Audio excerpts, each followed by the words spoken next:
राणा सांगा विवाद में असदुद्दीन ओवैसी की भी एंट्री हो गई है। एआईएमआईएम चीफ असदुद्दीन ओवैसी ने विवादों में घिरे रामजीलाल सुमन के बयान को दोहराया है। असदुद्दीन ओवैसी ने कहा कि बाबर को राणा सांगा और इब्राहिम लोदी के भाई ने बुलाया था और बाद में बाबर की नीयत बदल गई।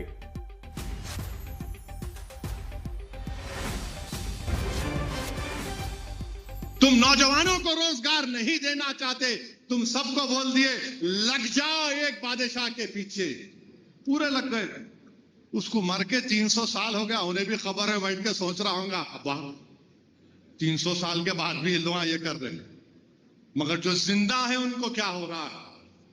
हिंदू बच्चे हैं, सबसे ज्यादा नौजवान हिंदू हैं भारत में, उनकी नौकरी कुछ नहीं है, तो बीजेपी बोल दी बेटा लग जाओ इसके पीछे, लग जाओ इसके पीछे। बाबर को कौन बुलाए वो दुनिया जानती। बाबर को बुलाने वाले हम नहीं बुलाए, बाबर को कोई और बुलाए थे। इब्राहिम लोदी का भाई और राणा संगा मिलकर बुलाए। अब ये और बात है, बाबर की नीयत खराब हो गई जीतने के बाद, मैं नहीं जाता हूं यहां से, अब उन्हें नहीं गया तो मैं जिम्मेदार। बीजेपी ने वीर योद्धा के बलिदान के अपमान बताते हुए विपक्ष को घेरा है। ओछी राजनीति को आगे बढ़ाने के लिए उनकी ओछी सोच के कारण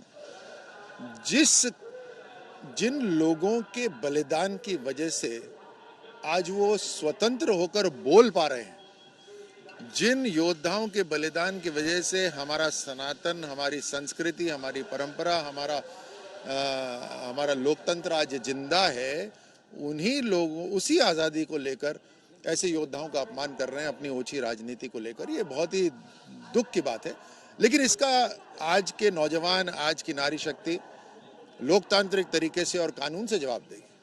और ऐसी ताकतों को जो देश को नीचा दिखाना चाहती हैं, जो देश के योद्धाओं को अपमानित करना चाहती हैं, ऐसी ओछी सोच को परास्त करेंगे।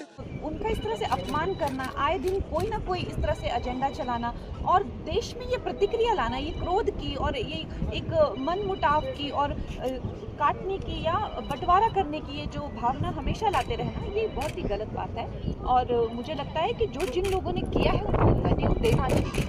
और यहाँ ये कहीं नहीं लिखा कि उन्होंने किसी तरह का कोई देशद्रोह किया, ये कहीं नहीं लिखा कि कोई हिस्टोरिकल इसका कोई फैक्ट नहीं है। तो प्लीज़ इस तरह की बातों से रिफ्रेन करें। और हमारे क्षत्रिय समाज ने बहुत खून दिया है इस देश के लिए, तो उसका भी मान रखें। और बयान के विवादों में घिरे समाजवादी पार्टी के सांसद रामजीलाल सुमन टकराव के सीधे मूड में है। घर पर हमले को साजिश बताते हुए उन्होंने न सिर्फ यूपी सरकार पर हमला बोला, बल्कि हमलावरों से खुद ही निपट लेने की बात कही है। जनतंत्र में आप जो कुछ बात करते हैं, ये आवश्यक नहीं है कि सभी लोग आपकी बात से इत्तेफाक करते हों, सहमत हों, लेकिन जनतंत्र में अधिकार है विरोध की अभिव्यक्ति के। प्रदर्शन कर सकते हैं, आप धरना दे सकते हैं, अखबारों में समाचार दे सकते हैं, जो जनतंत्र में अधिकार हैं उनका इस्तेमाल सकते हैं। ये तो विशुद्ध गुंडई है, लफंगईगिरी है, ये तो अवांछनीय तत्वों का हमला है मेरे घर पे, मेरे परिवार पे, हमें नेस्तु नाबूद करने का। ये व्यवस्थित प्रयास है, जंगल राज है। और जिस तरह से ये हमला हुआ आप सब लोग जानते हैं, इस हमले को रोका जा सकता था, लेकिन मुझे बेहद तकलीफ है कि सब कुछ होने के बावजूद भी ये हमारे घर परिवार पर हमला हुआ। ये एक मनोवृत्ति है, ये वही लोग हैं जो मुख्यमंत्री न रहने के बाद जिन लोगों ने अखिलेश यादव का घर की सफाई की, ये वही लोग हैं जो दलितों के बारात को नहीं चढ़ने देते, ये वही लोग हैं जो अकलियत के खिलाफ है, ये वही लोग हैं जो पीडीए के खिलाफ है। तो कुल मिलाकर के ये सुनियोजित षड्यंत्र था जो हमारे घर पर हमला किया गया।